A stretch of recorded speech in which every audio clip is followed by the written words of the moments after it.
తాకట్లో ఉన్న మీ బంగారాన్ని విడిపించి ఆ రోజు ఆన్లైన్ రేటుకి కొంటాం. Sharma gold company.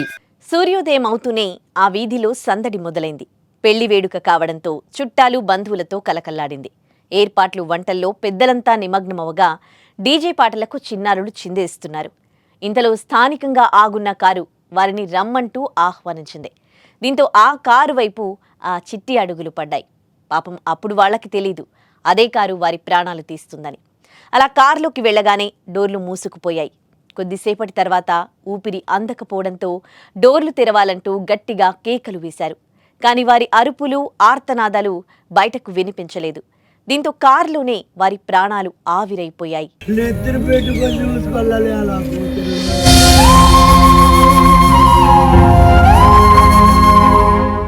ఆడుకుంటూ కారులోకి వెళ్లిన చిన్నారులు డోర్లు లాక్ కావడంతో అందులోనే ప్రాణాలు విడిచిన ఘటనతో విజయనగరం జిల్లా ద్వారపుడి గ్రామంలో విషాద ఛాయలు అలుముకున్నాయి.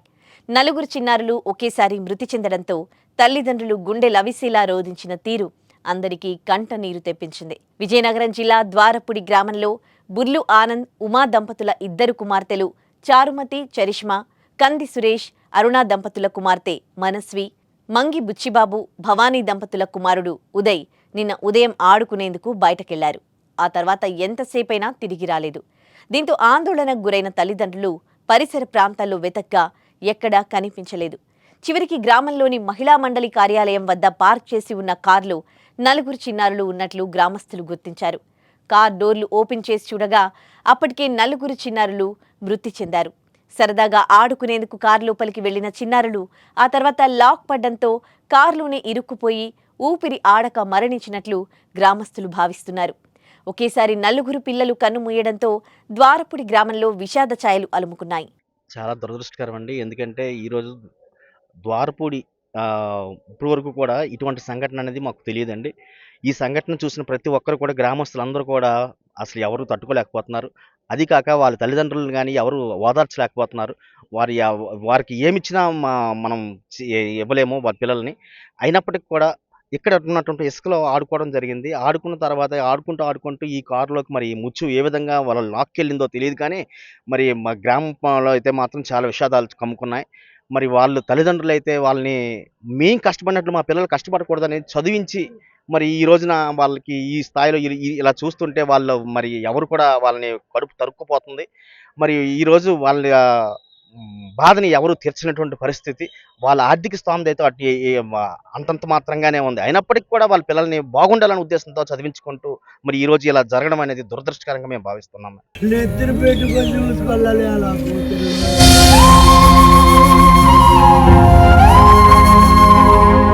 మరోపక్క స్థానికంగా నివాసముండే బూలి ఆనంద్, ఉమా దంపతుల కుమార్తెలు జాశ్రిత, చారుమతి చురుగ్గా ఉండేవారు. ఆనంద్ వెల్డింగ్ పనులకు వెళ్తూ కుటుంబాన్ని పోషించేవారు. అతని భార్య గృహిణి.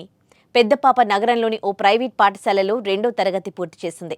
3వ తరగతికి వెళ్తోంది. చిన్నమ్మాయి ప్రభుత్వ విద్యాలయంలో 1వ తరగతి చదువుతోంది.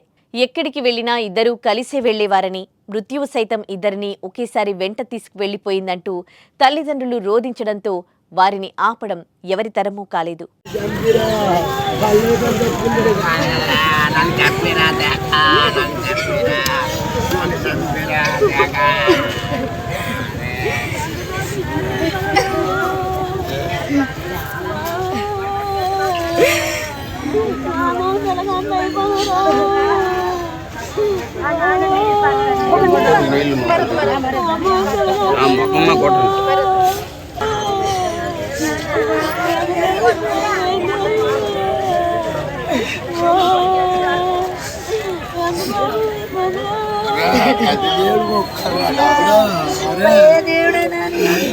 దేవుడు ఒకళ్ళు నాకిద్దరు ఆడపిల్లలు కావాలి.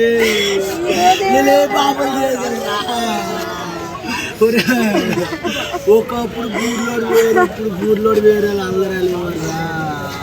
ఆ పెళ్లి చేయపోలే బాగుల్లో ఈరోజు కూతుర్లే చేశారు. ఆ పెళ్లి నెత్తిన పెట్టుకొని చూసుకోవాలి అలా కూతురు.